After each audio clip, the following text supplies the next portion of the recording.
keeping that. Oh, no. Well, I guess if he's keeping that, then welcome to Sportsballogy, folks. I'm a little embarrassed, but it's fine. The worst thing I've been caught doing. Yeah, honestly, I lost my dignity a long time ago. So here we are. My name is Joey with Legacy Maker Sports. My name is Chris with not Legacy Maker Sports. And you'll hear from Randy, our producer, a little bit later in the background. But if you are watching on one of our marvelous video platforms, Randy will be in the bottom ticker, and he will be chiming in at different times. And then if me and Chris say something wrong, Randy is going to throw a flag at us. It's going to look like that, and we will correct ourselves based on the stats that Randy looks up in the background. So that's a fun little piece of the show that I enjoyed last week, and so we're definitely keeping it and bringing it back and making it a legitimate part of the show. So we are going to move on to segment number 1, which is today's sports news.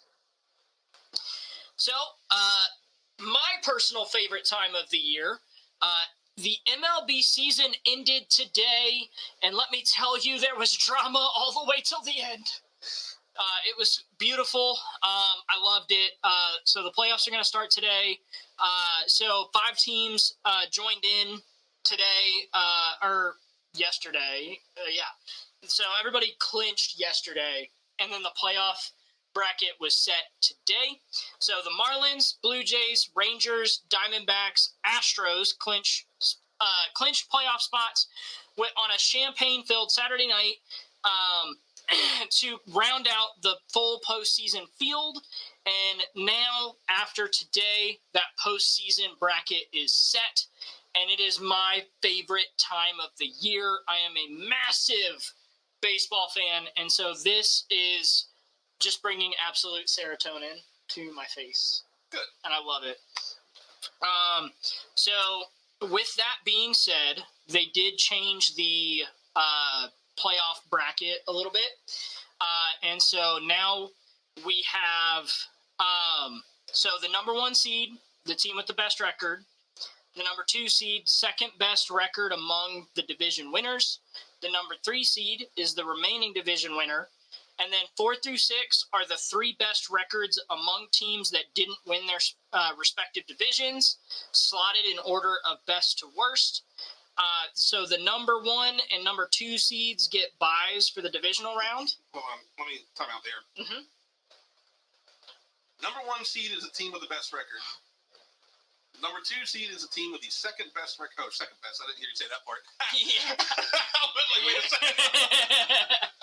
Yeah, so, I mean, it's pretty straightforward, all things considered. So, number 1 and number 2 will get a bye week, while all of the other 4 teams play each other. Those 4 teams will fight it out to figure out who plays the number 1 and number 2. And a bye week means that they essentially... They just skip that level, skip that bracket. Correct. They get a free win. Yeah, almost. Yeah. They get a free win. And so then the wild card round, which is that 4 set, sees the that'll see the number 3 seeds hosting the number 6 seeds for a 3-game set, and then the number 4 and number 5 play each other for 3 games, and whoever wins the best of 3 games moves on to the next round. So how do they determine the wild card? It's like...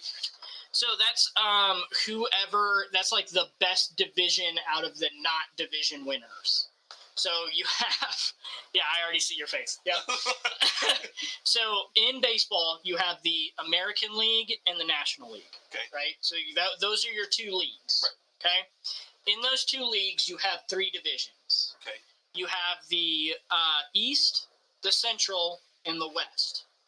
In each of the leagues? In each of the leagues. So technically 6 divisions? Correct. Okay. Yeah. So there's an AL East, an AL Central, and an AL West. NL East, NL East, okay. NL Central, NL West. Got Yep. Okay. And so your goal as a team is to win one of those three divisions, whichever one that you play in. Okay. Obviously, they try to, that's, based on geography. So central teams are typically in the central, east teams are in the east, west in the west, et cetera, et cetera. Right. So if you don't win your division, you would then try to have the best record.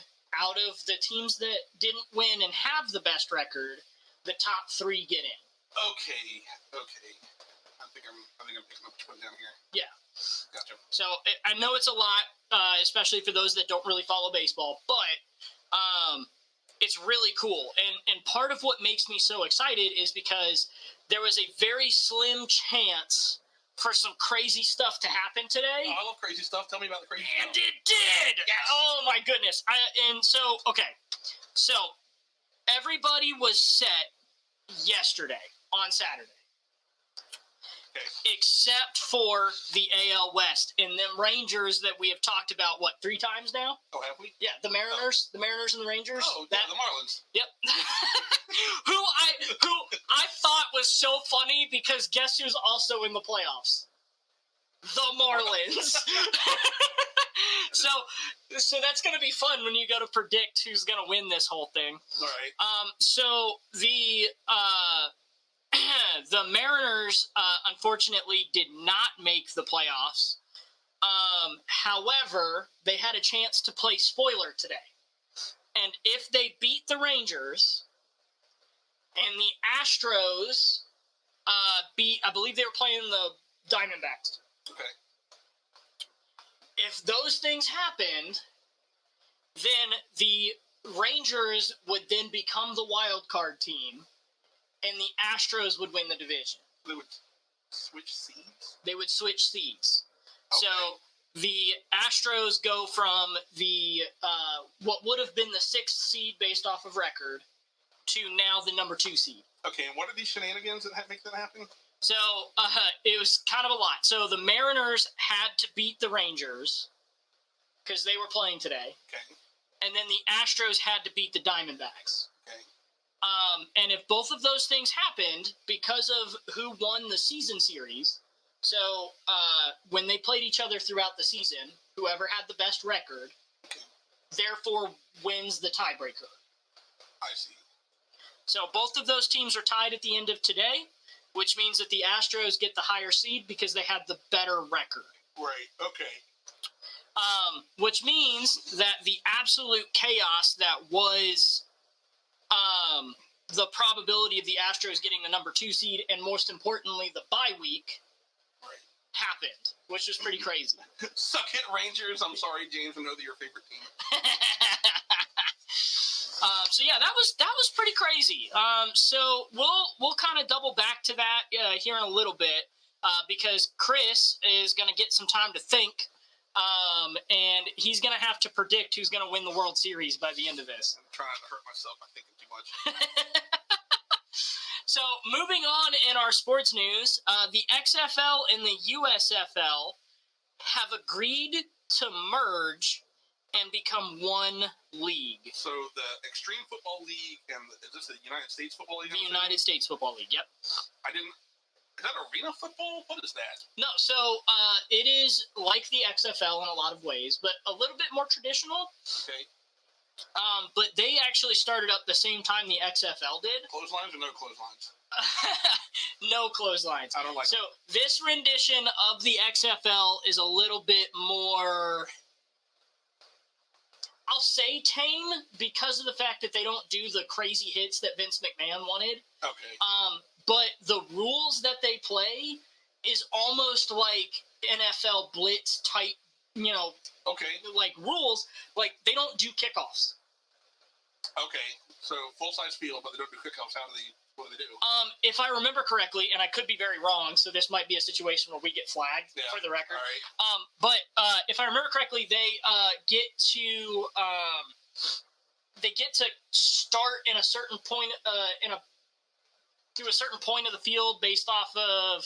Yeah, I'm gonna be honest. I don't really remember. I just know that they don't do kickoffs. They have some sort of like system where they pick where they start on the field. Okay.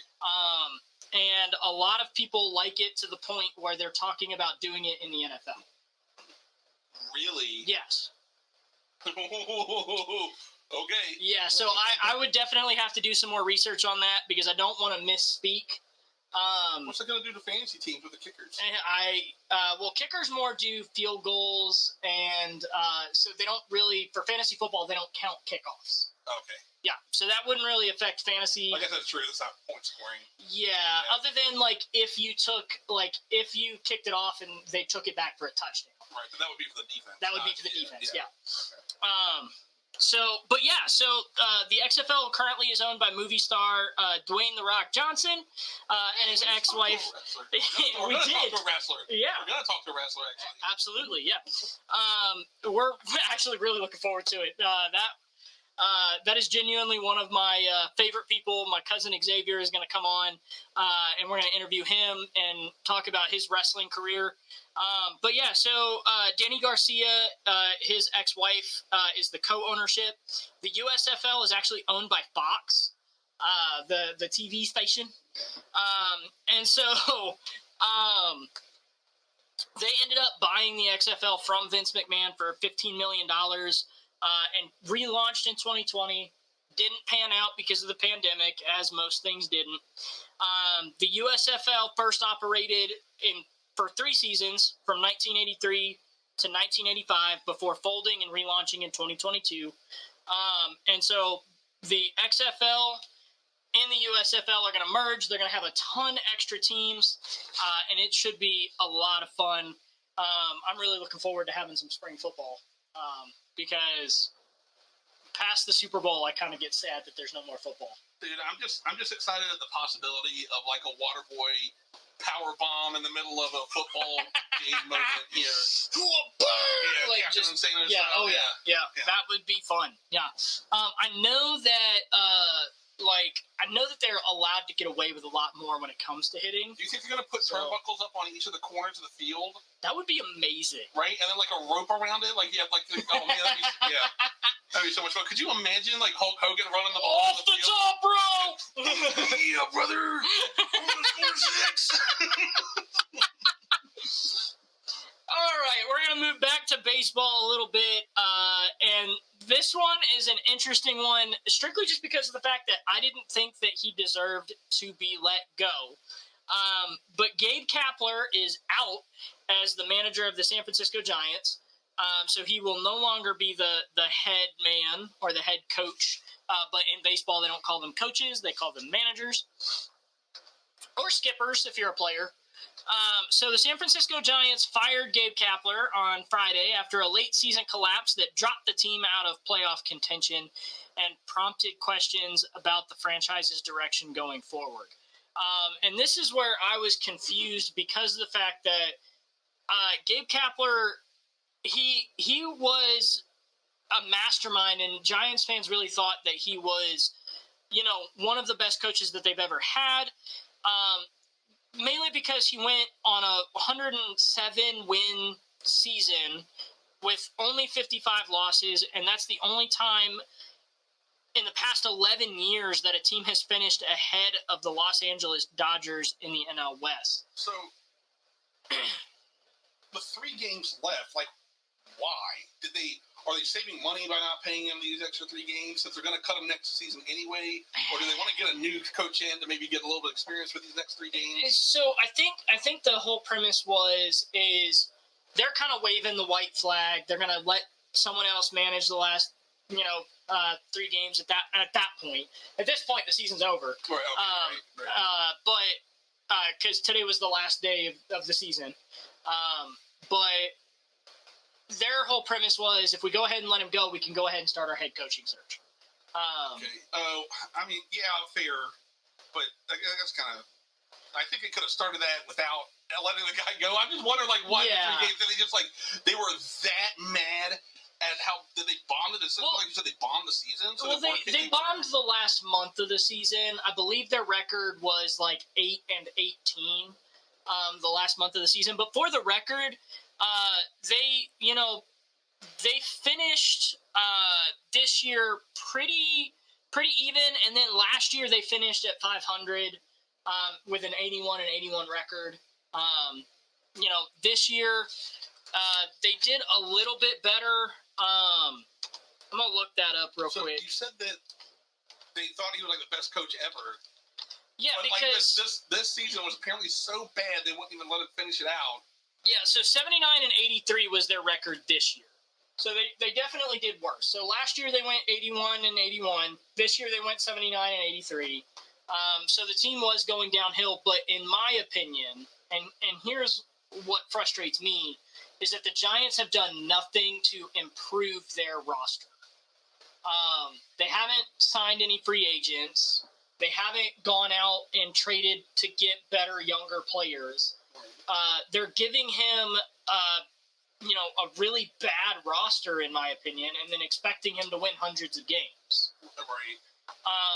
And so to blame Gabe Kapler, who has shown if you give him a good roster, he can win games, right?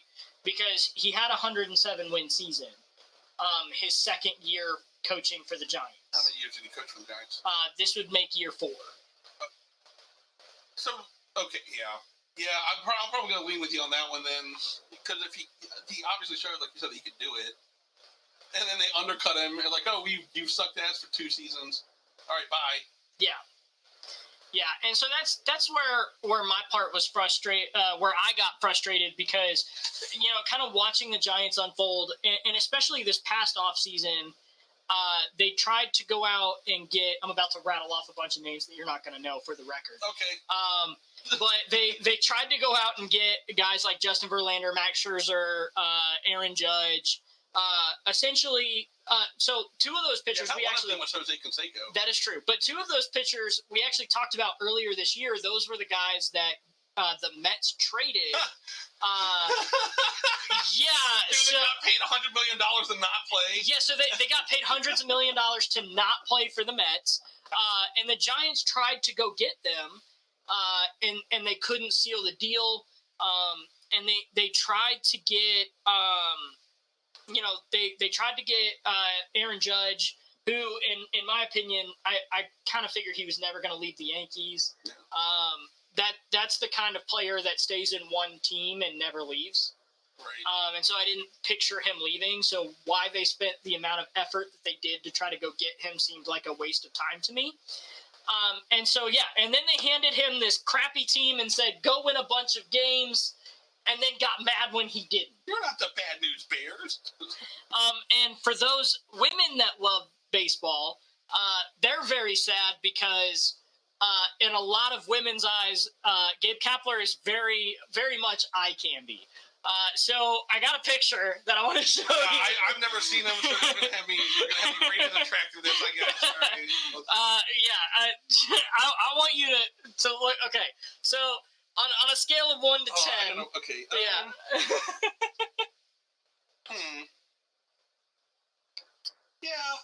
Yeah, I mean, the hand tattoo, a little much. And they actually go all the way up his arm, for the record. It's a full sleeve. And that's fine. It's just, I don't know, something about tattoos on the hands. Yeah. Despite mine being on my neck. Yeah, see, okay, so, for the record, I said 6.5.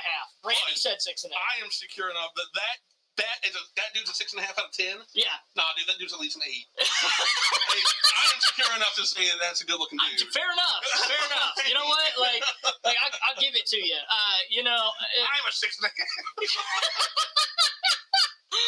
But yeah, no, I thought it was funny because there was a lot of there was a lot of kind of uproar among female Giants fans who didn't want to see him go strictly just because of the fact that they were like, he's the hottest manager in baseball. Yeah. And honestly, I would say that they're probably right. It's a bunch of old men. It's a very old men dominated, kind of boys club. Yeah. And so, I just always thought it was funny, a really funny concept to me that they were able to get that. So we'll move on to the next one. And this one is interesting. There's not a ton of kind of direction about it out there. But I did think it was interesting and something that I wanted to kind of talk about. So have you ever seen the movie The Blind Side? I've heard of it. So The Blind Side was a movie about this family called the Tuohys. It was based on a real story where they adopted this kid who played football. And I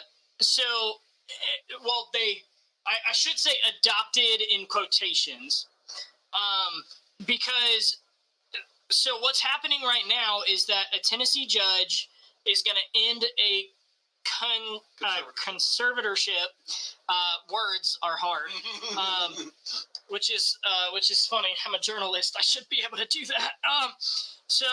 Anyways, they're ending that agreement between Michael Oher and the Tuohy family, who took him in when they were in high school, or when he was in high school.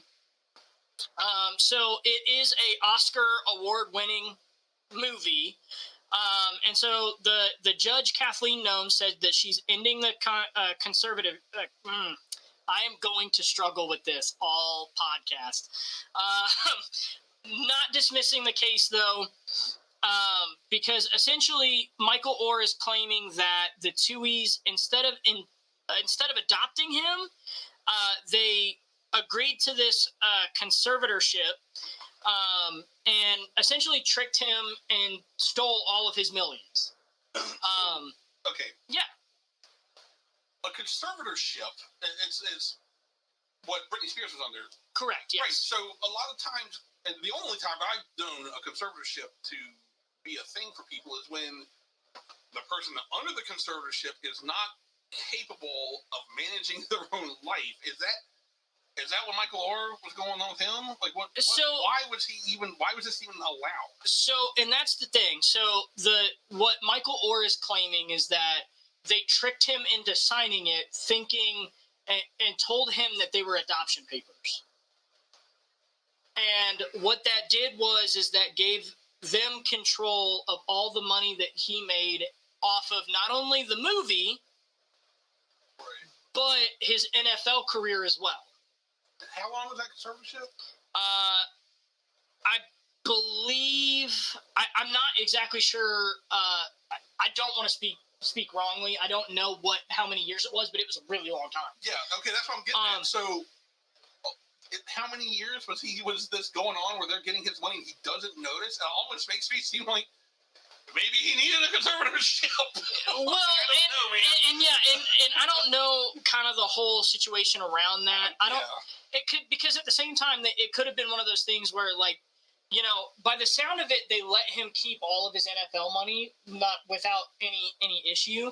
But the part that he's really frustrated about is that the movie made way more than $300 million, or grossed over $300 million, and he didn't get to see a penny of it. Right. And that's his story.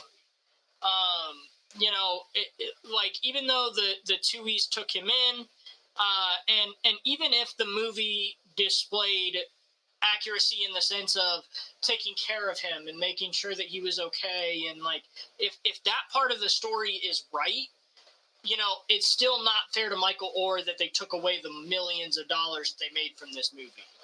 I want to look more into that. I might do that as my book report next week. Because there's so many questions that I have that you're not going to be able to answer. Yeah, I watch legal stuff all the time. And for the record, like, at this point, like, it's a matter of, like, with these topics, it's more of just the headlines, and we kind of scratch the surface. There is a lot that we don't have a chance to get into the meat potatoes of, and so if we wanted to cover this next week in your book report segment, or we'll figure out a name for it one of these days. But that would be really interesting, because I mean, it's definitely a topic that I would be interested in, because it is really complicated, and it's really interesting because that movie was a really good movie. And so I would definitely kind of be interested in to see what happened and how we got to this point. But I mean, that's definitely something that you know, I wanted to bring up and kind of wanted to talk about, just because, like, I kind of wanted to see where your head was at on it. And, I've got a lot of questions on that. And I don't know. If it went on for that long. Yeah, there's so many questions I'm gonna have on that. Yeah, for real. But anyways, we're gonna take a brief intermission, and we'll come back, and we're gonna get some playoff previews in, and get some guesses there, and then we're gonna move on to this week's book report, which I am so excited about. We've been talking about it all week, and I cannot wait. And I'm gonna pause right there because I'm not gonna spoil it yet. We'll be right back. Will virus knock you out this winter? Will your sacroiliac snap out of place in the spring? Will you need sudden surgery?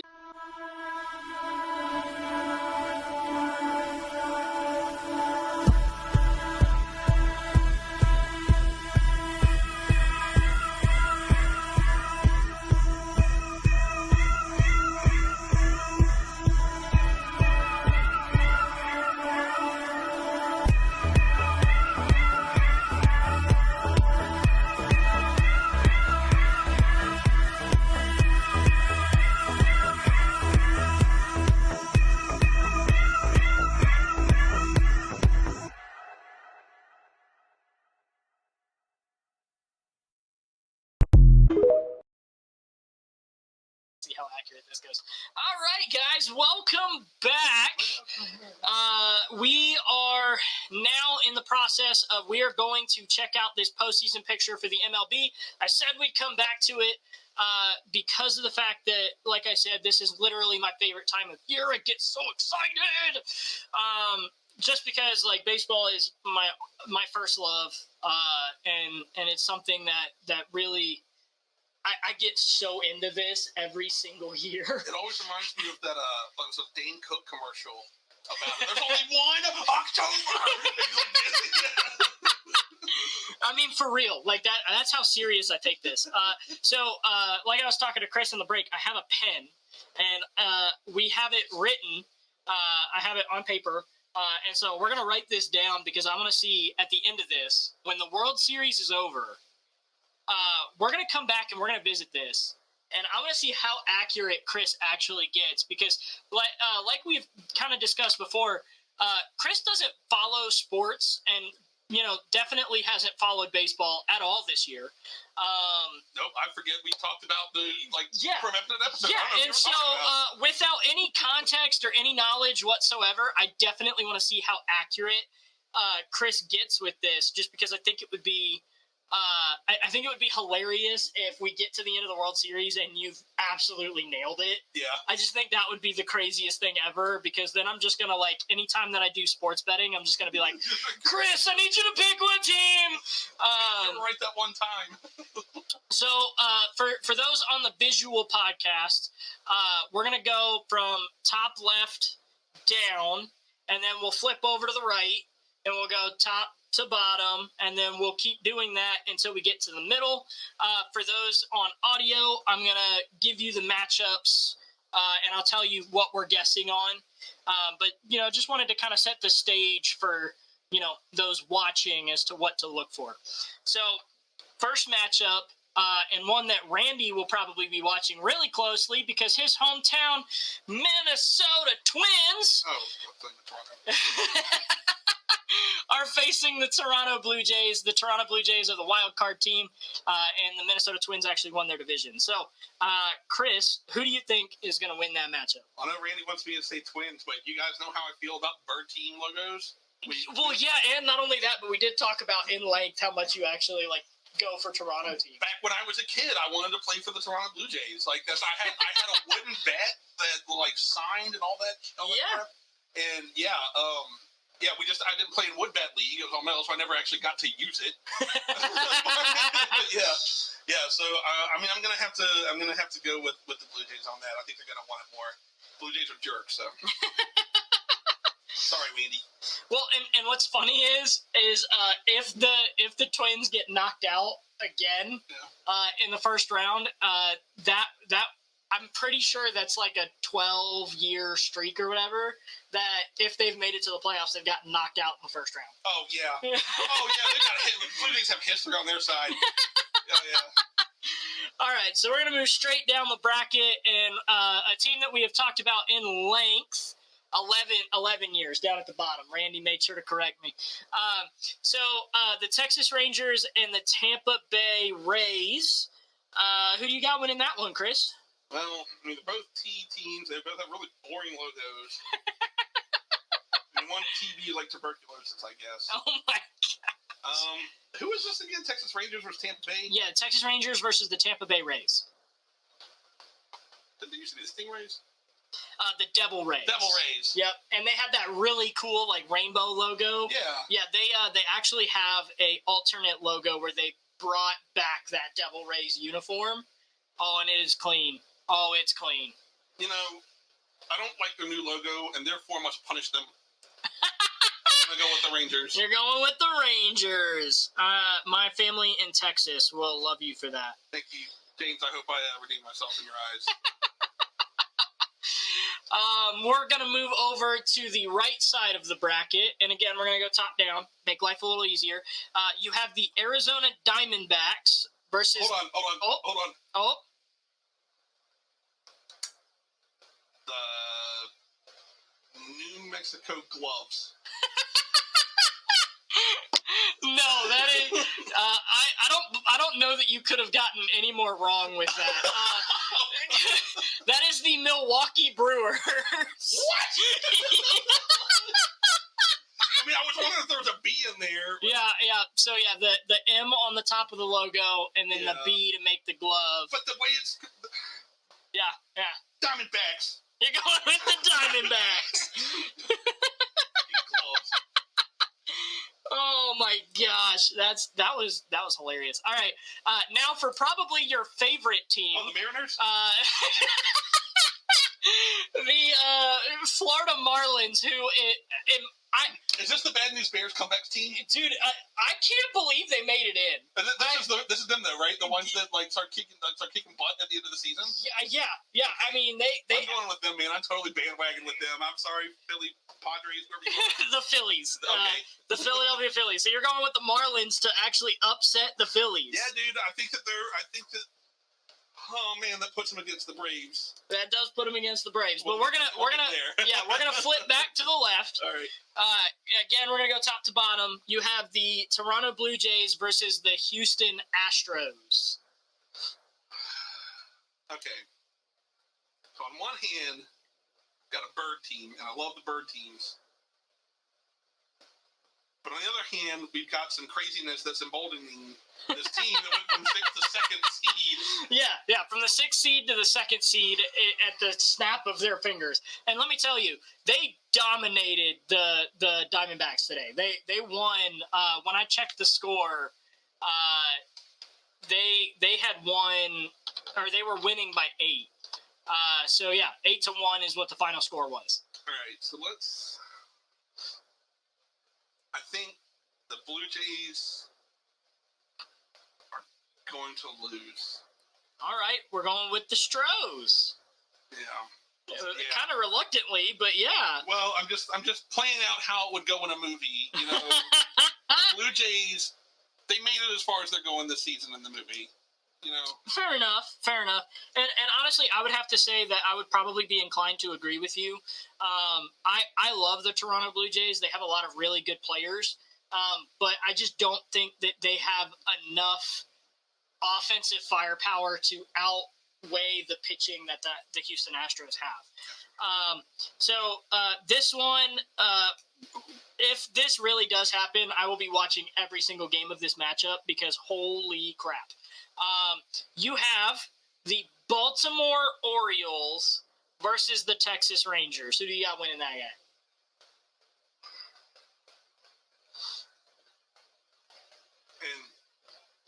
And I'm pretty sure you told me this last time, but Cal Ripken does not play for the Orioles anymore. No, Cal Ripken does not play for the Orioles. But, man, let me tell you, they have, the most incredible young talent in a baseball team that I have seen in a really, really long time. And they're a bird team, and they have a really fun logo. Sorry, James, I'm going with the Orioles. I would have to agree strictly just because of the fact that, I mean, that team is crazy. Like they play with such a swagger, and it's such a fun team to watch. And the things that they do in Baltimore when their team is successful is I don't know that it quite reaches Philadelphia pitch, but it's pretty daggone close. We're gonna flip back over to the other side. We have the D-backs versus the Dodgers. Animal teams always get a +1 for me. But the Dodgers, I mean, that's you read about the Dodgers are always number 1 in the West. Yeah, so they have won in the last 11 years. They have only they have finished in first place every single year in the last 11 years except for one. I'm gonna go with the Dodgers, man. That's statistics. Like, in baseball, is nothing if not a statistics game. Well, they dodge trolleys. I mean, remember the did we ever release that? No. Why they're called the Dodgers? No, we did not. Okay. That was in the testisode, I'm pretty sure. Yeah. Testisode. So, so they were called the Dodgers because they were called the Trolley Dodgers. So, yeah, I mean, they're dodging moving vehicles and hoping not to die. Yeah. Yeah, so, just as Randy said in the ticker, can they dodge a rattlesnake bite? And I think that if these two teams really do face up, I think it'll take the entire series. When they get to the NLDS, they play a best of 7. And I feel like if those two teams met up, really, for the record, even if the Brewers make it, I think it's going to take all 7 games. Both of those teams are really, really good. So that'll be a fun matchup. Next up, we have your Marlins versus the Braves. The Braves have put up video game numbers this season on an absolute tear. They won, I believe, 103 or 104 games this year. It's something just absolutely absurd number. I mean, it was ridiculous. 104 games. They won 104 games this year.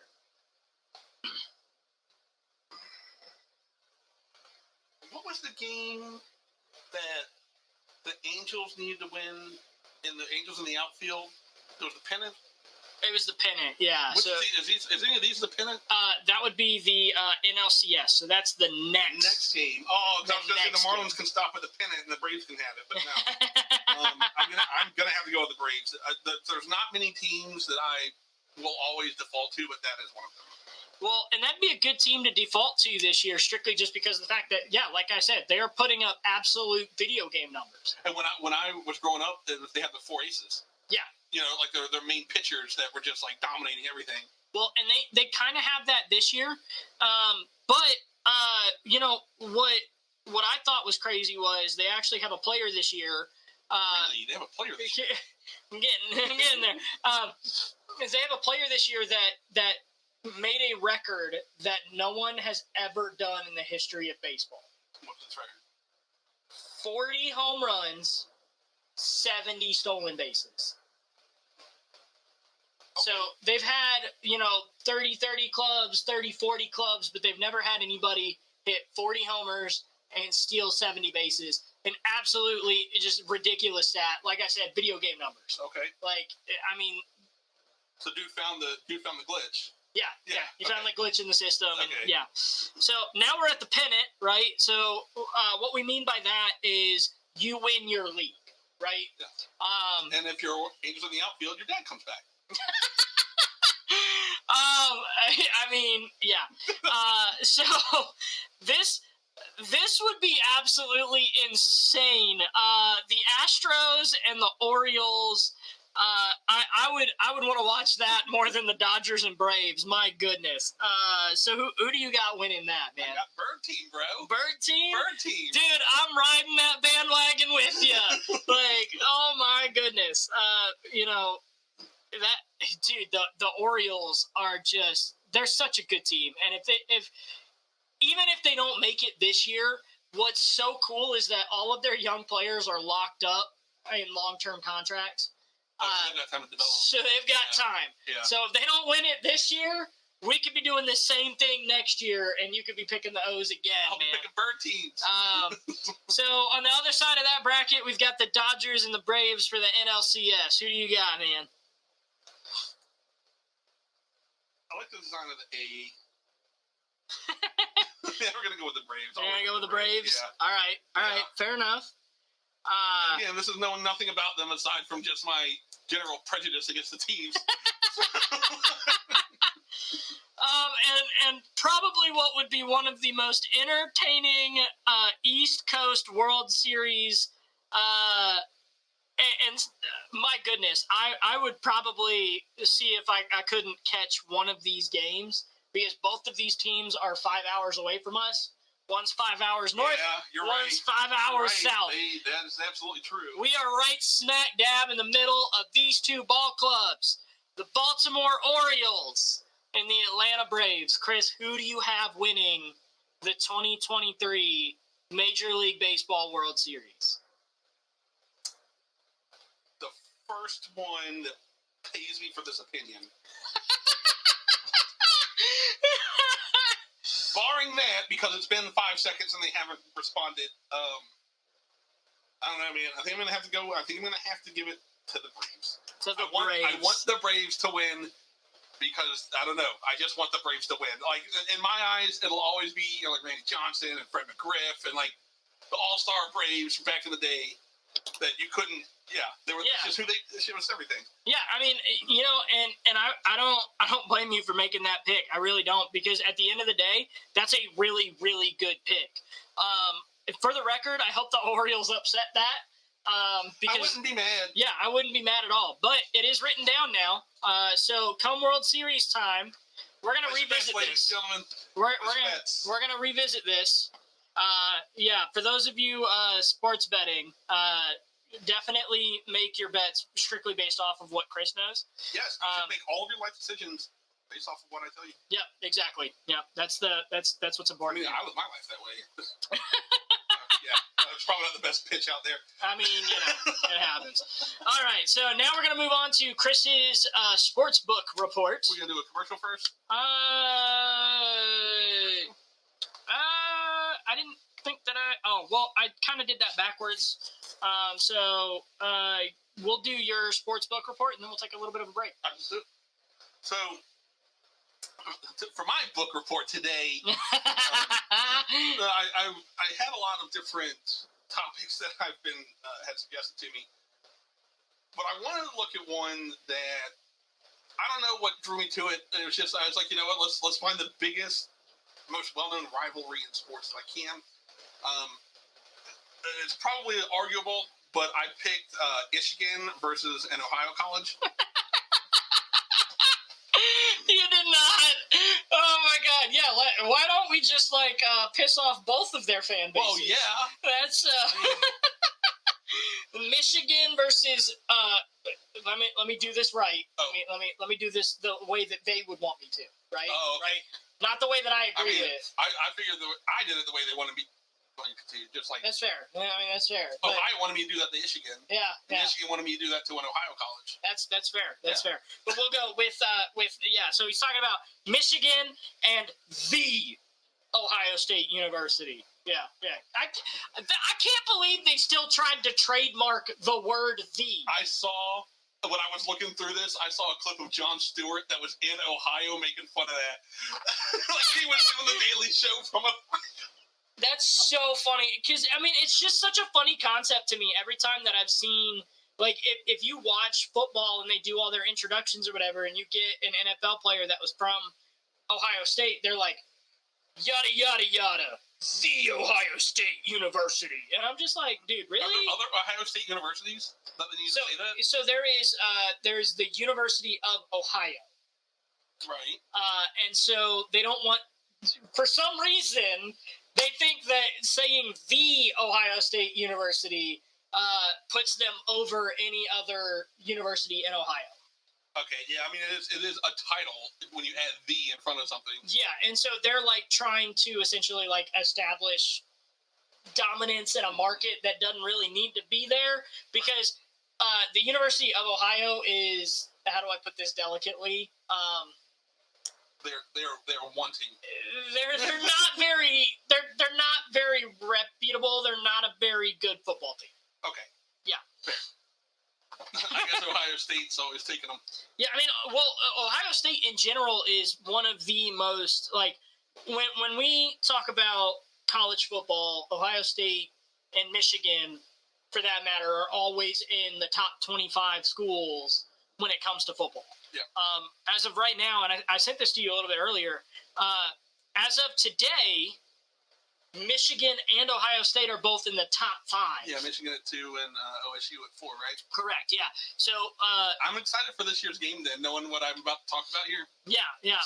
So we'll have to do a revisit to this topic when they play each other. Actually, that's what I was about to say. Is that I'm gonna make this a part 1 because there is so much. We are closing in on 200 years of history. Yeah. Because this rivalry started in 1835. Right, before Michigan was even a state.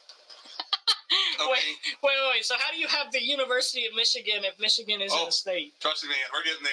Okay, all right. For the record, I have stayed pretty, I'll say ignorant about this because of the fact that you said that you were going to talk about it. And I know a lot of the, like, mainstream pieces of this, which I won't spoil yet because I'll let you go into it. But there's a lot of details that I don't know, and not being directly involved with this rivalry, there's a lot that I don't know. So I'm excited to learn. Yeah, people straight up died over this. So, oh my gosh! So back in 1835, Ohio and Michigan were both competing over the strip of land that Toledo was in. Okay. And Michigan wanted it. Ohio wanted it. So Michigan sent 1,000 militia. Ohio sent 600 militia, and 9 people ended up dead. Oh my god! And I am glossing over this like a lightning speed.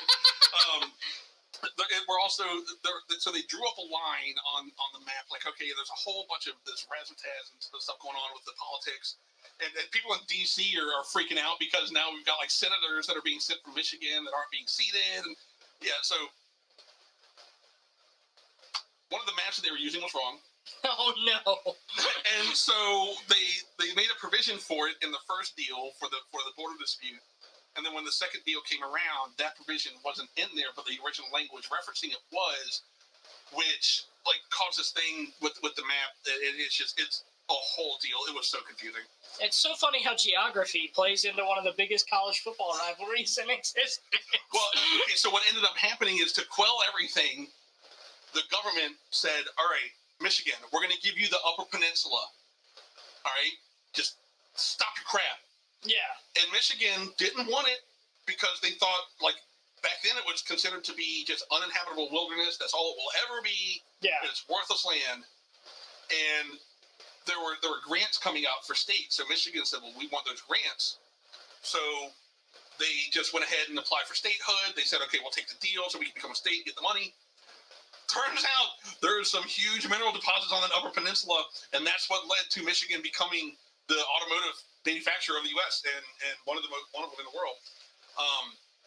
So, and I think it was really funny when I saw this written down. So I'm totally going to repeat it here. Is that this Toledo War was between Michigan and Ohio, but Wisconsin ended up being the biggest loser because that land was supposed to go to Wisconsin. Oh no! And so for years, Michigan thought that they were left holding the bag, and then turns out Ohio is about to get real salty about it because they found that the copper ore deposits. That's so funny. Yeah. So okay, what I'm hearing is that I mean that makes sense as to why this is such a big rivalry because of the fact that like it doesn't just boil down to colleges. To colleges, it boils down to these physical states. Yeah. And the people in these states freaking hate each other. Actually fought over it. And when I was going through, the impression that I got, and a lot of the Michiganders even said this, is that Michigan doesn't quite care to think about Ohio. Ohio freaking hates Michigan. Ohio views Michigans as snobs and snooty, and Michigan views Ohio as rednecks. And so it's like this dynamic that's played out over the years. So that ended up starting this rivalry between the states, which once the colleges came about, and the football, and the right there. Right, and so then it results in, we already hated you, and now we have a reason to hate you. Right, and then what ended up coming after that is that the first 15 games that they played, OSU lost. Oh no! That's changed a lot. Oh yeah, I know. When I looked at it, I was like, wait a sec. I just saw that the record was like 60 and 51 or something, so that means that if you discount those 15 games, they're pretty much neck and neck. Yeah. And when the coach that eventually was going to beat Michigan for the first real trouncing, they asked him, "How are you going to beat Michigan?" He said, "Well, you got to demystify them. They put their pants on one leg at a time." Okay, and so then he ended up beating them. Yeah. And so now it's a tradition that if you're OSU and you beat Michigan, you get a little pair of golden pants. It's like a little necklace charm. Oh my God, I didn't know that. They were going through all these players like I won this trophy, I won that trophy. Pants, these are what I love. Yeah, it was great watching them just talk about it. Just each holding up like 2 or 3 pairs of these little charm pants. Like, these are my most prized possession. That's so funny. Oh my goodness. Because there's so much stuff. All right, I'll let you keep going. Yeah. So once that started going, the next 4 games, OSU scored 114 points to Michigan's 0. Right. So Michigan brings in a new coach. Okay. The new coach has new helmets made, because back then they were just wearing the black leather. Right. So now this is when they get their blue and gold helmets, so the quarterback can see them easier down the field. That's why they have those stupid things? Let me tell you, I've always thought Michigan, okay, for the record, I'm going to say this and I'm going to get a lot of hate. Michigan has some of the dumbest helmets out in college football. Oh, my goodness. Oh, well, yeah, okay, now that makes sense, given all the rest of the stuff. They're all about tradition. God, dude, they're like, there's some old guy 100 years sat in that chair, and you're going to sit in it too. So, one of the more crazy games I ever saw or heard about was in 1950. It was the Snowball, is what they ended up calling it, because there was a huge blizzard, and neither game wanted to forfeit or back down. Right. And so it was 45 punts in the game. Oh man. Many of them on the first downs. They just punted on first down? Because it was I watched a couple of snippets of the video. They'd be running with the ball, and they'd hit an icy patch and just go get knocked down, and the ball would go, and the other team would pick it up and run it back. It was. That's so funny. You could, if you had yakety sax, that's what it was like going on in the background. Man, it was so funny watching this. So Michigan ends up winning without ever registering a first down. That's insane. What? The OSU coach lost his job over it. I would say so. My God. Watching that, I'm definitely going to bring that up again and maybe go into more detail of it. But that was really funny watching that and hearing them. Yeah, because it just came out of nowhere. Yeah. It was November 25th, I think it was, and everybody went to sleep and woke up the next day and like, what? So later on, a couple years go by, and OSU gets what I have written down as a certified madman as a coach, Woody Hayes. Yeah. This dude was nuts. Screaming at people. There would be, if he was coaching the team and they made a mistake, it was a fumble during practice, he would bite his hand. He would bite his hand so hard, he would bleed. He would snap his glasses in half, screaming at people and hollering and stuff. Oh, goodness, okay. Yeah, dude was literally crazy, and he refused to say the word Michigan. He would say that state up north, or that team up north. How petty do you have to be? Oh, petty enough that I don't know. I don't know if it's true. I'm going to assume not. I assume that it was just a joke that he made and it kind of spun out of control. But that he ran out of gas in Michigan and pushed the car over to Ohio because he refused to buy Michigan gas. Okay, for the record, I don't believe that's true either. But if it was 100% true, I would not dispute it. The thing is, this is the dude that would do that. Yeah. So exactly. I don't know if that's true. The way it was presented didn't seem like it was, but I wouldn't put it past him. Yeah. Dude was crazy. So then they go on a national rampage for years. They become one of the best teams, like championship. And so what I've got, Woody was a trash talking jerk. And there was one game, one in particular, that I think really put the nail in the coffin between the two states' rivalry. That there will always be a rivalry. Was that there was a game where they were up by a lot of points. There was no way OSU is coming back, or there's no way Michigan's coming back. Right. And Woody decides to go for a 2-point conversion after a touchdown. And then he asked him after the game, "Why did you go for the 2 points?" Because they wouldn't let me go for 3.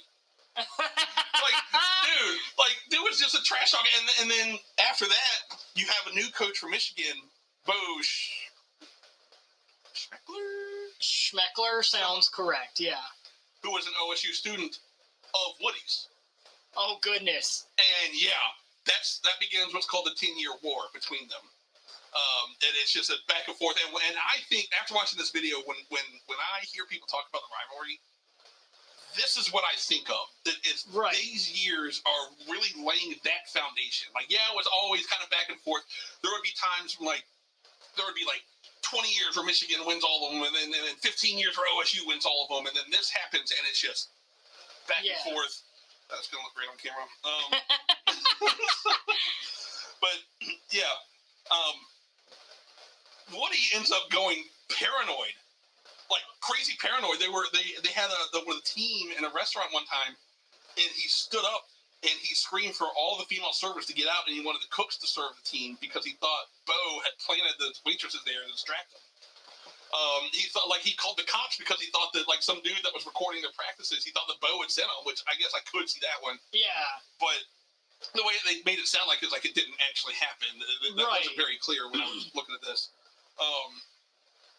So, it's this whole thing. You've got this crazy dude that's leading OSU who ends up getting fired because he punched a Clemson player during a game. Good Lord. And that's not even Michigan. Imagine what would happen if he was playing Michigan. He probably would have killed someone. Yep. So Michigan, another reason that Ohio really doesn't like Michigan is chock full of Ohio players. I mean, yeah. And even I, not knowing sports, I know that Ohio high schools are really looked at for college football. Right. And they're right there. Yeah. For Michigan. And so Michigan poaches Ohio players. Ohio never cares for Michigan players. They don't care. Yeah. And they want their own players. And so, so I think that's where I'm going to end this as part one. We're gonna pick up with the real craziness of Woody and Bo when their game comes around, because I think it's the third Saturday in November is what it is, or something is what it after Thanksgiving, something to that effect. So we'll come back to part 2 in a couple months, because there are all sorts of trolling behaviors that they do to each other. Oh my goodness! The reason that I call Michigan Michigan. It's because OSU will remove all of the M's from campus. Street signs. It doesn't matter. If it's an M, it's gone. Yep. and it's funny because professors will actually remove M's from their papers. Oh, that's awesome. Yeah, and so they'll remove it from whiteboards. They'll remove it from buildings. They'll remove it from anything and everything that has the letter M is gone. And it is one of the pettiest things in all of college football, and I am here for it. And right now they're ranked second and fourth, and if that stays that way, that's why I'm excited. Because after reading this, they've got great teams. I don't follow sports, but I love watching a good game. I've said it several times. I watch the Super Bowl, and not just for the commercial. I don't even remember the commercials half the time. I literally watch the Super Bowl for the game. Now, don't ask me to tell you who won any of them. I have watched all of the last 15, but I couldn't tell you who really played in most of them. Yeah, well, and I'll tell you what, if it stays that way, I guarantee you that every important news outlet in the history of ever is going to be there. College Game Day, whatever Fox is doing now, I don't remember what they named theirs. But I mean, that's Sportsballogy, the main ones. Dude, I wish we could go to Michigan. That would be incredible. Sponsorship opportunities. Hey, Michigan, if you would like me to continue to use your M and OSU, I will give you the title of the. You just got to provide us with 3 plane tickets because I'm not getting Randy. Yeah, oh, yeah. No, Randy needs to come, too.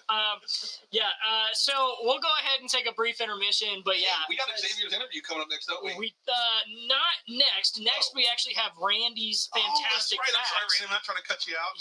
And then after that, we have Xavier's interview. Something that y'all should definitely stay tuned till the end for because it's going to be a heck of a lot of fun. We'll be right back. Who will help pay the butcher? Leads us on to our second focus point, the role of our hands. Now we're going to adopt one of 2 positions. The first is the W position. Thumbs together, palms facing up in order to make a W. We use the W position when we track the ball and think it's going to arrive above our chest. The second is the M position.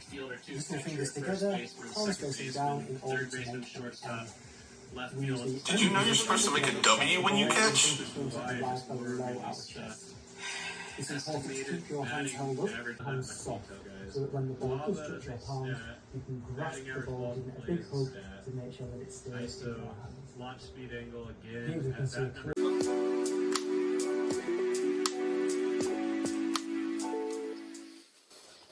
Welcome back, guys. We've summoned Randy. Oh, jeez. That's right. I'm coming through your computer screen. Coming right for you right now. I just said screen instead of screen. Look, what a great start. Dude, we've been all struggling today, but it's fine. I know. You know what it is? It's something in the Virginia air. I think they're pumping something in us. You know what I mean? Dude, like, God only knows. I don't know. I'll tell you what. We all were up super late last night. I was covering the Virginia Tech Pitt game, and let me tell you, I've been to Lane Stadium several times. I've never heard that building get quite as loud as it did last night, and it was such a lit environment. But I also didn't get to bed until like 3 a.m. I know Randy was about the same time. Yep, I was singing all last night. I didn't even ask you. No, I just ended up playing games. No, if my voice sounds scratchy for the record, yeah, I was up singing till like 3. It was wonderful. It was great, but like, you know. Yeah, I mean, it's been a long night for all of us, but here we are filming probably my favorite project that we get to do. Absolutely. Do what? What? So this next part is one of my favorite segments. Randy is going to give us a weird sport with some weird, fantastic facts to go along with it. What do you got for us today, Randy? You know, this week I actually have a special sport, and it ends up that this sport is a lot bigger than I realized at first, which is why I want to pitch this, because I actually am going to be actively following this sport as well. We did sumo in the test episode, correct? Yeah. That's unfortunate because I was really passionate when I learned about sumo. We'll probably get back to that on this show eventually. But this week, we have the wonderful sport of cycle ball. I have no idea what that is. You're going to have to explain cycle this. Ball. So check this out. I wrote down the exact pitch, like in one sentence. You ready? Cycle ball is soccer on a basketball court with bikes. Okay. Wait, that sounds terribly dangerous. That sounds very dangerous. It is. You would be surprised. I actually have a little bit of like, surprisingly there wasn't a lot of like informational research I could find on this, but I found a lot of footage, like a lot of the championships and watching players. So a lot of this information I'm giving you is going to be based on observation, admittedly in this case. But I think I have the notes down. I actually did find a really helpful YouTube channel. I'll shout out now real quick. GCN, the Global Cycling Network. And this guy does a bunch of cycling stuff, but he had a really good informative video that helped me understand what I was watching. First things first, So, there's both a male and female international championship that happens every year.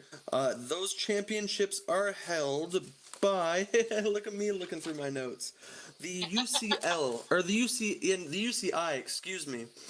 And the UCI works through both Europe and Asia, and it kind of works in a World Cup type of situation. My bad. What is it? Does it stand for the Universal Cycling Institute? What does it stand for? Yes. Did I get that? You did get I that. so. Nailed it. Oh yeah. Oh! Admittedly, like That would have been way cooler for if we were that next too, to each other, because then it would have like high-fived through the screen. But anyways, continue. it was kind of funny because I didn't have a lot of text-based information. I really didn't find a proper like word for it, because they literally only show like UCI right on the screen. You know what I mean? There's never really like an underneath. It doesn't tell me what it is. I'm sure I could have done a bit of further research on that, but my dad came into town today. But that's less fun. It was a quick day. That all being said, so I just want to kind of describe how a few of the actions work in this so you guys understand what you're getting into. First comes to first, dribbling. You know how in soccer you dribble the ball in front of you. You would kick it forward and you kind of bat it back and forth. That allows you to do special moves like juke players with the ball, things like that. So this literally works the same way, but on a bike. So what happens is the ball is in front of them. The ball is made out of horsehair and is really hard, so it doesn't bounce around a lot, because if it bounced around a lot while people are on bikes, that can get extremely dangerous. And so they have this really dense ball in front of them, and they use the front wheel, and they lean the bike up and tap the ball back and forth as they're moving forward towards the goal. What? That sounds insanely difficult. It's crazy. Well, and it helps that the bikes are designed the way they are, because that's actually another thing. When I describe cycleball, bikes. Okay. yeah, you're thinking of like a bicycle, like you Right. know, the seat's right in the middle. You got the two wheels below, and you got the regular frame handlebars that like kind of jut out to the sides. You know what I mean? Even like bicycles with like the little horns that come off on the end of the handles. That is not the bikes we're working with on this. So the bikes in this case have the same bottom frame, except the seat, instead of being in the middle, is actually behind the back wheel. So it's Right? behind the back wheel, so they can. Yeah. Okay. Yep, so they can, so what they're, it's meant to stand on. The handlebars kind of look like a football goal post. I think that's a good, like a NFL football goal post. It goes out to the side like a U, kind of a short U, and then the handlebars go upwards really vertically. And this allows them to be able to pull up on those handlebars and twist their wheel more accurately. In the meantime, they can also sit back on that back seat, which allows them to flick the wheel up with better balance and more control, as the bikes are also really lightweight. Right. That makes more sense. Was that easy to follow? Like, sorry if that was like... Yeah. No. Absolutely. So basically, they put the seat behind the wheel for the leverage. So when they pull back on those handlebars that are extended, they get more. Yeah. Yeah, you can just lift it right up. Not only that, but another thing that's I thought was interesting too is the pedals themselves are made out of rubber. And that's because like it's such a close quarters game, they don't want players to like cut their ankles on like a plastic pedal, for example, or a metal pedal, which is kind of the standard, I guess, in that case. But Yeah. yeah, they're made out of like rubber so that it just bounces off of everything. Now, that all being said, standard matches are 2-on-2. So 2 players on one side, 2 on the other. I saw a match of 5-on-5, but I don't think it was like regulated or standard. I'm pretty sure like as far as the world championship goes and the main like league goes, it's 2 players versus 2. One plays as a goalie, one plays a bit more offensively, but it kind of works like Rocket League if you know anything about that video game. Yeah. You know, That where you makes have sense. like the teams are smaller and it makes it work better. So do they cycle up on the walls to hit the ball like in Rocket League? That would be amazing, but no, it's all on a flat surface. Oh. In fact, most of the out of bounds are kind of covered by a small wall. The ball doesn't bounce, so like it'll go in the air and can go out of bounds, but the chances without it bouncing are a lot less likely. So it's a wall just tall enough to trip over. Yeah, basically. And actually, falling off your bike, I think it's a penalty. Admittedly, it was kind of hard to tell based on footage, but what I could tell was when someone gets knocked off on a bike, it kind of comes down to whether they were pushed off of that bike by one of the other mates or one of the other team players, or if they fell off on their own. If they fall off on their own, it just gets reset, and if somebody hits them, it's a penalty, and they get a free penalty shot. That's lame. I was hoping it was going to be like NBA Jam. You Run out and push people off their bikes. That would be like so hit them wild. and then knock them over and just like pedal over them and just okay, all right. Speed bump 'em. And there's that one biker, he always goes back for seconds. The guy's on the ground, he's like, no, don't do it again. He's like, no. Insert ludicrous song. Y'all know the one I'm talking about.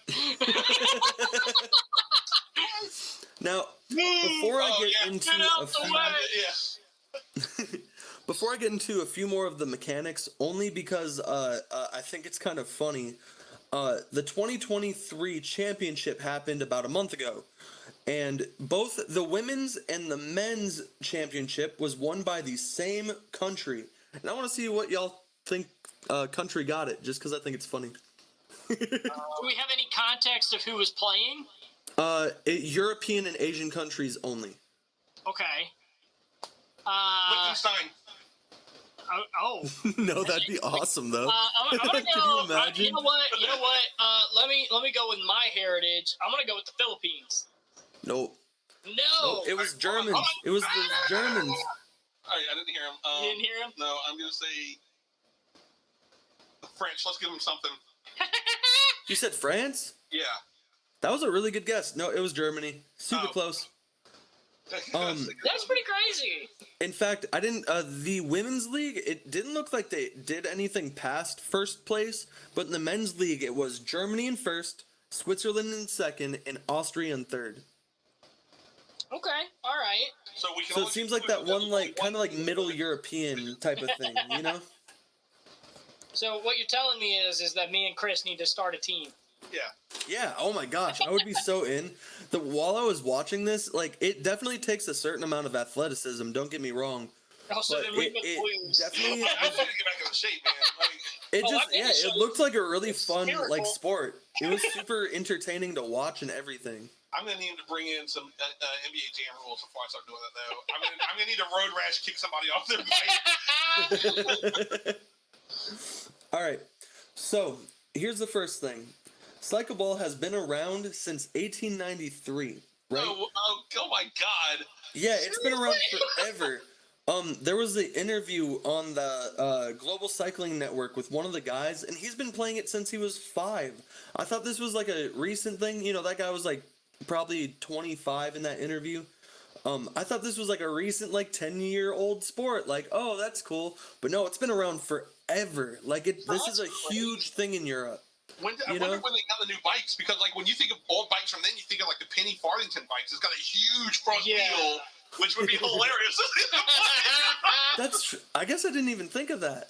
That probably did work that way somewhat, where the wheel in the front was bigger, because that's actually like the shooting wheel. Basically like to shoot, just to describe for people. So in the same way you would dribble and lift your bike above the ball and maneuver it, to shoot, you also lift that the bike up. And most people instinctively would hit it with the front of the tire, you know, turn it towards the ball and try to launch it a certain direction, right? Right. But the correct move is to turn away from the ball so the back of the front wheel hits it, and you can get air and everything. Like, some of these guys were taking, like, the craziest trick shots I've ever seen in sports, let alone in cycle ball, you know? Not to just say it like that, but I've never heard of this, you know? I'd like to see some NBA players try this sport. You're right.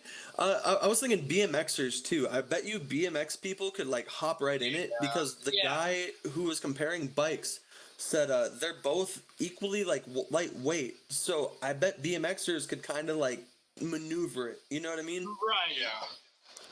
That being said, if you want a good trick shot video, by the way, cycleball player shows off his insane trick shots on YouTube. It's like a minute and a half long, but it just blew my mind. This dude's bike riding skills are just like, dude's crazy. You know what I mean? Yeah.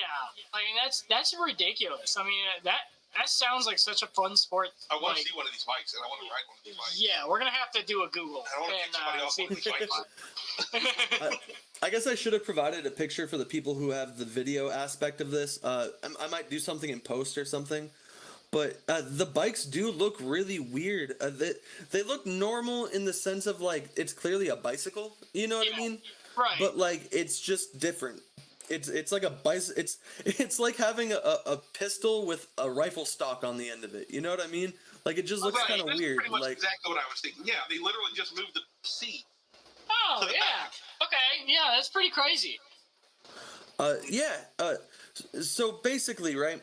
The one player who was being interviewed explained that there are 3 major skills you need to make this all happen, right? Skill number 1 is shooting the ball into the net. And the net it's not like a full soccer net. It's definitely more like, if you've seen any handball or any lacrosse, you know, like a smaller, one person can cover that whole net, you know? You also need track standing, which describes the position in which you put your leg in front of the handlebar so that you can balance and stay still. Because let's say you're a goalie, you can't be moving back and forth and around. You have to be in one position, but your feet can't touch the floor and you cannot be off of your bike. You know what I mean? So they've developed a way using like a knee technique to keep the bike in a steady position so they don't have to move back and forth all the time. Right. And that leads to skill number 3, which is skating. Being able to be in that position and then immediately sprint off, you know? Almost like you're on your feet. Because this is a really agile sport. The people doing this are quick, you know? So it kind of play like, honestly, the more I think about it, Rocket League is a really good comparison if anyone is a gamer listening to this. I wonder if a Rocket League developer played cycleball. Yeah, I'm sure they were like heavily inspired because like it works really similarly, even with like reversing and moving forward, and the fact you're in a vehicle, like it really plays like that. You get the booster jets when you go to score, right? yeah, I would hope so. An explosion. Yeah, then you hit the ball and you get blown back to the other side of the gas. One other thing that I thought was interesting too is they were saying that the most common break on the bike is the spokes, because the ball is so dense and the spokes are the easiest place to hit the ball. Yeah, so there's always spokes popping off. Yeah, they're not hitting from top to bottom. They're hitting from the side. Yeah, I could see that. Yeah. Yeah, because they definitely come in from an angle. You know, you can't really just run right into the ball. You have to come in from the side and toss yourself up towards it. Right. I love that I'm doing all these physical actions. I know people on the podcast can't see me do that, but it's just kind of funny. Sometimes it helps you describe. You know what I mean? Yeah, I mean, exactly. Yeah. They'll hear like wind moving and there's like a chair creaking. They're like, "What is that in the background?" But super entertaining sport overall. The last thing I had written here was in Asia, the league seems to be a bit smaller, but is just developing. So we're actually catching this sport in a really interesting part in its history, because it seems to be spreading more quickly right now due to social media and outreach like I guess I'm doing right here. It's just really interesting. I really respect the people who made this sport and who promote it, because everyone seems so passionate, you know? Yeah. It seems like something where kind of just this oddball sport that people really, really can get behind, and I just have a lot of respect for that at a certain level. It's hard to get someone into something that you know nothing about, so the fact that in just a couple of videos I'm speaking so avidly for this, you know, it's really interesting, you know? Anybody who plays cycleball that wants to come on and let us interview, I would absolutely love that. I would love that. That would be incredible. That would be awesome. You're going to have to take your bite. I know. I actually did reach out to the UCI a little bit just to like get a bit more information because I was having such a hard time finding certain. Or I was looking for like a rule book, for example, or something that would give me Right. like just this is the standard, and I just couldn't find it. It might have been due to my own digging, but having had reach out to them, I do know that they do have a support number that we can always hit up. So Hey, and I maybe. looked expect a into it. potential thing with that in the future. So I looked into it. UCI stands for Union Cycliste International. It looks French. Cyclist. It looks French. It's Cycliste. Oh, cycliste. Yeah. I mean, it might be pronounced like I could be totally butchering that. Sorry, French people. But yeah, That would I mean, make hey. sense. Yeah. It definitely seemed like it was just a collective sport for that Central European area to start with, you know? That's definitely where most of the passion seems to lie, so it wouldn't surprise me if it was a French league at all. Yeah, absolutely. Well, And that that's all my you notes on got? cycle ball. sweet. All right, well, we're going to take a little bit of a break, and then when we now get back, we're doing the Xavier interview. now we're doing the Xavier interview. We're doing the Xavier interview! We're doing it! It's going to be... Get it, Zay. Yeah, it's Chris, going I to be saw that. so much fun. We're really looking forward to it. We'll be right back right after this, and we'll be right back with Xavier. Please sponsor us. And because it's tradition, hey everybody, just some Randy time. I love all of you. Bye!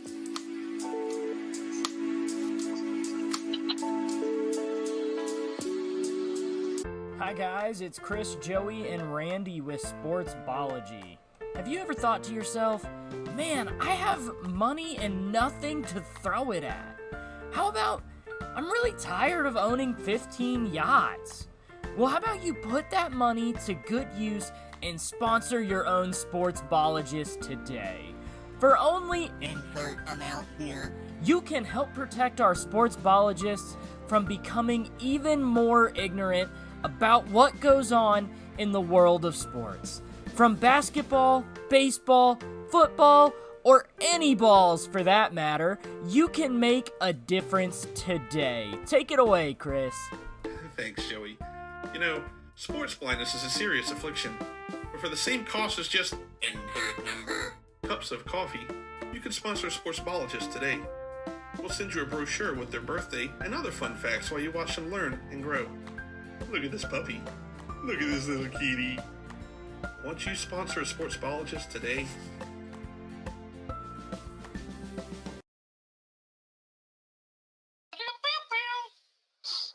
Recording started. Nickelodeon. Yeah. Bro, I missed that. I wish they still did that. Oh, the old Nickelodeon. Nick, yeah. Nick. Nickelodeon. Yeah. It was better than Nick, I remember all that. Oh, and then like Nick at Night. And, Yeah, there was Snake and all that. There was like Keenan and Kel. Should I say Kel and Keenan because Keenan be scheming with a plan or a plot to make it at the top, but they're kind of in the middle because they always get caught. Yeah. Oh my Oh my god. That's like dropping bars. Yeah, right? And that's how we come back to Sportsballogy. All right, that's it's an entrance. Yeah, I guess. I love Keenan and Kel. All right, so we are back, and we have a very special guest with us. It is Xza Williams. He is a wrestler for Averett University, and let me tell you, this guy is a dog. Like, I have seen him wrestle, and boy, let me tell you, he will pin you in 2.5 seconds and not even blink an eye. I like standing contests. So, why don't you go ahead and introduce yourself? Major, year, sport, hometown, things like that, and tell us a little bit about yourself, man. Well, what up? I'm Xza Williams. I'm here to wrestle at Averett University. I'm from Botetourt County. Hard place to find us over there in the 540, right beside Roanoke. Little old town. Went to a school called Lord Botetourt High School. I don't think anyone's heard of that, actually. No one even knows who Lord Botetourt is. I wrestled and played football there, but ended up not playing football and decided to continue wrestling here at Averett. Best place to come to, kind of. Cool little school. and I'm in my freshman year here. I'd say that's about it. All right. So I guess that kind of leads me to, why Averett University? Oh, why Averett? I'd say their nursing program. When I had initially came here, all the coaches were pushing towards me since I was trying to look for a science and health major. They were all really big on their nursing program because it's actually really good here. And I'd say since their wrestling team is up there in the ranks of D3, like they're a top 20 school for D3 in wrestling. So it's up there. It wasn't too far from home. It's just basically perfect for me. Better than Noke, too. Yeah. Hold up. So you'll be a wrestler and a nurse. So when the patients get unruly, you'll be able to choke them out and then put them in the bed. We don't need an anesthesiologist. We have Xavier. He'll knock them out. I was there. Yeah, I was literally going to say the same thing. Of just like, so not only can he absolutely kill you, but he can bring you back to life and then kill you again. Xavier, what made you want to be a wrestler? Oh, what made? All right. So I didn't even want to wrestle initially. I fell in love with the sport after, like, our football coaches told us we had to wrestle to stay in shape. So obviously I'm going to listen to the coaches to be better at football, but I had started winning in middle school, and I felt like I really belonged in the sport, so I just kept wrestling and never really stopped from there. So what was the recruiting process like? You went into it a little bit, and how they really pushed hard on their academic side of it because it was something that was really important to you. What else kind of went into that recruiting process, and how did you kind of get to this point? Here, they're really big on, like, making sure you're in contact with all the coaches. Like, when you're looking at D1, D2 schools, they're only going to bring in one or two coaches, and they'll barely talk to you. They'll only talk to about the school. But here, they made sure they had, like, a personal experience with you. You had a chance to get to know them beyond just the sport. And we talked to, like, wrestlers and each other, even when you're just a recruit. So it's more than just, oh, here's our best kids and no one else. It's like a one-team aspect. Everyone's going to get better, whether you're first, second, third, fourth string. Gives you a chance to be your best self. So, that's actually really awesome because not a lot of schools have that mentality, like you said.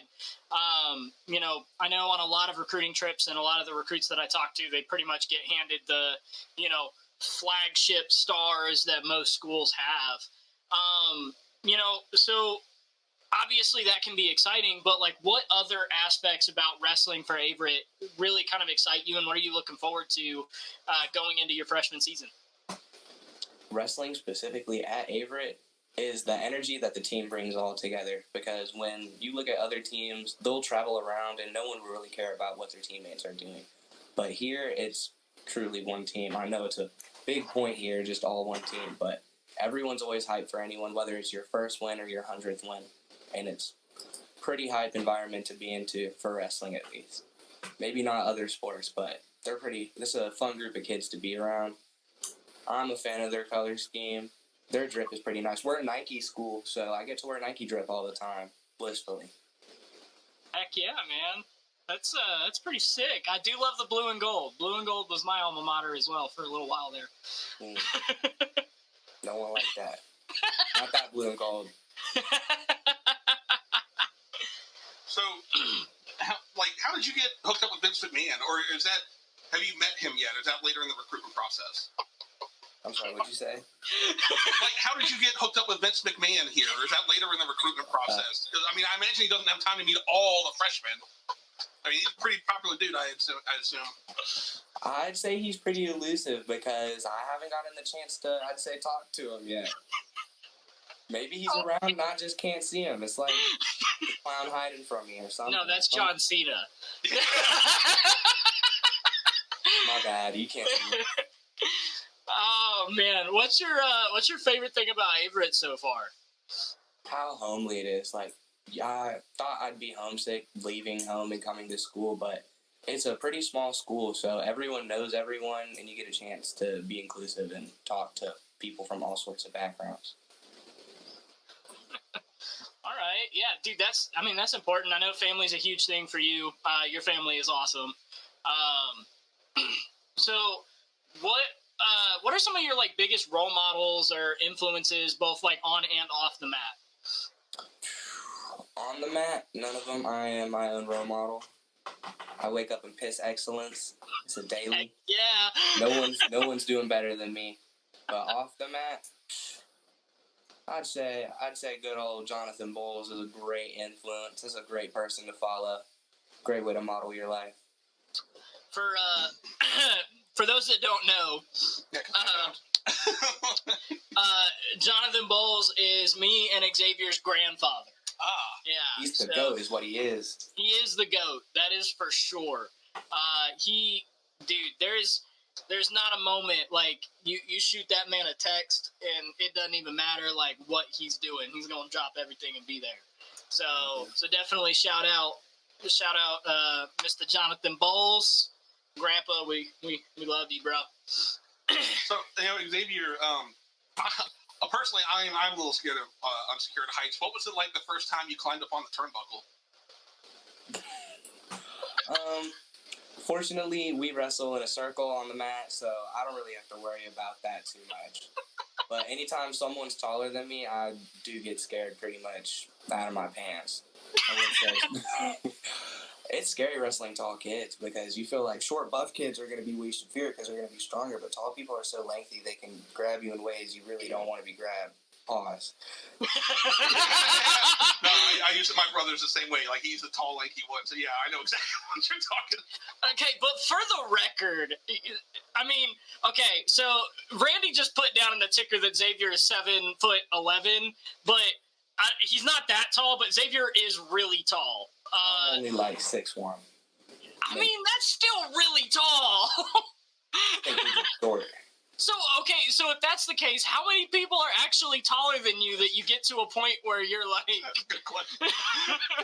In wrestling, slim to never. It's been since, like, my junior year where someone was taller than me and I was intimidated just by their height. Like, normally, I'm the tallest kid around. I think there's only been, like, 1 or 2 kids to where they got some height on me. So, what do you want to say to your fans that have been requesting a tag team match, and who would your partner be? I don't need a partner, honestly. I could take the 2v1, honestly. Are you doing a handicap match? She's gonna... You could send both of them at me at once. I don't care who I'm against. I got it hands down. I respect that answer. Looks like we got a new Goldberg on our hands here. Yeah, for real. I mean, Xavier said, bring it on. I don't care. But okay, well, if that's the case, when do you think you're going to be ready for a championship belt shot? We don't get to wear belts. Hopefully I can get a ring. Okay. Pretty soon here. I don't know. It's all in what I do. It's in my capabilities. 100%. Have you chosen an intro song? Oh, there's one song. I think it's Sensual Chocolate. I don't remember who walked out. But that was going to be my walkout song for senior night, but they canceled on us last second. I wish I had a walkout song. Oh, man. I want it to be seductive. So in college, they don't give you walkout songs? I don't think so. I mean, you see like D1 schools like Penn State and Iowa sometimes have walkout songs, but normally that's not something wrestlers really get. You get out there, they'll call your name. I feel like calling your name is all you need. I mean, hey, fair enough. So, like, with that being said, like, moving into game day, what are some of your, like, favorite, like, game day rituals? There is no ritual. I wake up and I'm ready. I'm locked in day one. All right. But I'd say I start off most of my match days. I listen to music all day. I try and, like, ignore everyone around me. Or if I'm hyped, like, it's home, I'm turning up. I'm making sure everyone knows that it's match day. I'm making sure everyone's hyped for match day. Everyone should be there. You got to get the word around. And then pre-match itself, I'm just locked in, listening to music, just walking around. I don't need too much. When you're excellent like me, you don't need all that. No special socks or nothing. I don't need all that. Socks don't win championships. Well, so I guess, on your way to the championship, what is your finishing move, and what was your inspiration behind it? You've got choke slams for, like, Tombstone Pile Driver, it's a classic. How did you come up with yours? Me personally, most people get knocked out by the time I'm starting, so I don't even need a finisher. Okay. I just get I get my Turk in, I lift that leg up, and they're on their back. I get my quick count, and I'm off on my way. Okay. I think that was the greatest answer we probably could have gotten to that question. Oh man! All right. Okay. So let's go to this. What would be your biggest piece of advice for someone looking to possibly be in your shoes one day and be a collegiate wrestler? The biggest piece of, honestly, to get here, it doesn't take too much. You just got to be focused and grind. It's all on your athletics and your school. School was a big part that I didn't think mattered as much because you'd see these big old dudes, 6'4", 6'5", amazing athletes with like the lowest GPAs on the planet, but still going to big schools. So I thought it was just all athletics, but school does matter. If you got a 3.5 and you're placing in your state, you're getting your offers no matter what. Nothing can stop you. It's not a hard sport. There are offers that go like not taken at a lot of schools. I know places like Liberty probably would still take kids. So, I got one last question here for you. And so I started a rumor about you a few minutes ago that you like to eat 3.5 handfuls of sand before each match. Is that true? No, you're wrong. It's 5.5. I got to get my weight down. Oh, okay. We gotta weigh in, so I'm really light when I weigh in. So the more sand I can manage to fist into my mouth, the heavier I'm gonna be. These kids can't pick me up. I'm heavy as a stone. Hell yeah. Oh my god, that was such a best response. I'm dying. All right, well, this was by far, I think, the most entertaining interview I've ever done. So thank you, Xavier. That was amazing. We wish you the absolute best of luck. We're definitely gonna have to come down and catch a match. That would be incredible. But yeah, we wish you the best of luck this season. And we'll be keeping an eye out for you, man. Thank you guys. Yeah. Absolutely.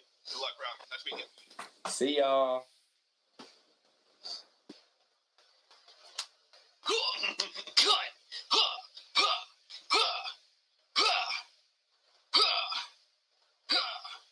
I don't know. We get our ninja moves in. Yeah. Because I'm feeling inspired now after that incredible interview. Yeah. But unfortunately, that is the end of the podcast. I hope you guys had. Do it. This was such a great episode. I cannot wait till the next one. I hope you guys have a great rest of your night. On behalf of Randy, so since he's in the background, and myself, and Chris, we hope you guys have a great night. In the background, I'm right here. Oh no, he's back! Just want to say goodbye, everyone. We love you. Peace out. Catch y'all later. Thank you for checking out Sportsballogy. All right, Chris. Let's try this one more time.